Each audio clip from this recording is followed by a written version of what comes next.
অনেক মানুষই আছে যারা তাদের নিজের ধর্মকে ত্যাগ করেছে শুধুমাত্র উন্নত জীবনের আশায় বা ভালো কোনো একটা কান্ট্রিতে বসবাসের জন্য। মুসলিম ধর্ম থেকে যেমন খ্রিস্টান হয়ে যাচ্ছে বা ধর্মহীন হয়ে যাচ্ছে। এক্ষেত্রে যদি আমরা রাসূলুল্লাহ সাল্লাল্লাহু আলাইহি ওয়াসাল্লামের জমানার একটা এক্সাম্পল দেখি, তাহলে বলতে হয় বিখ্যাত সাহাবী হযরত শুআয়ব রুমী রাদিয়াল্লাহু আনহু এর কথা।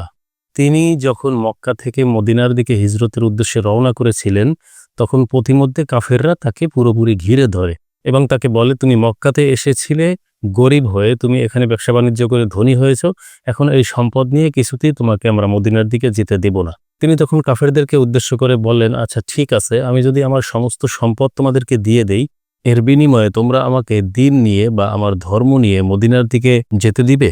তখন তারা বলল যে হ্যাঁ, এটা যদি তুমি করো তাহলে তোমাকে যেতে দিব। তিনি কাল বিলম্ব না করেই সমস্ত সম্পত্তি কাফেরদেরকে দিয়ে দিলেন, দিয়ে একদম নিঃস্ব অবস্থায় তিনি মদিনার দিকে রওনা হলেন। ওদিকে ঘটনা আবার কি হয়েছে, তখনও তিনি নবীজি সাল্লাল্লাহু আলাইহি ওয়াসাল্লামের সাথে দেখা করেননি মদিনায় পৌঁছানোর পরে। এর আগে জিবরাইল আলাইহিস সালাম আসমান থেকে নেমে এসে নবী করিম সাল্লাল্লাহু আলাইহি ওয়াসাল্লামের কাছে পুরো ঘটনাটা বর্ণনা করেছেন। তো যখন তিনি নবী করিম সাল্লাল্লাহু আলাইহি ওয়াসাল্লামের কাছে পৌঁছালেন, সাথে সাথে নবীজি সাল্লাল্লাহু আলাইহি ওয়াসাল্লাম বললেন, হে আবু ইয়াহিয়া, তুমি তো একটা লাভজনক ব্যবসা করে এসেছো।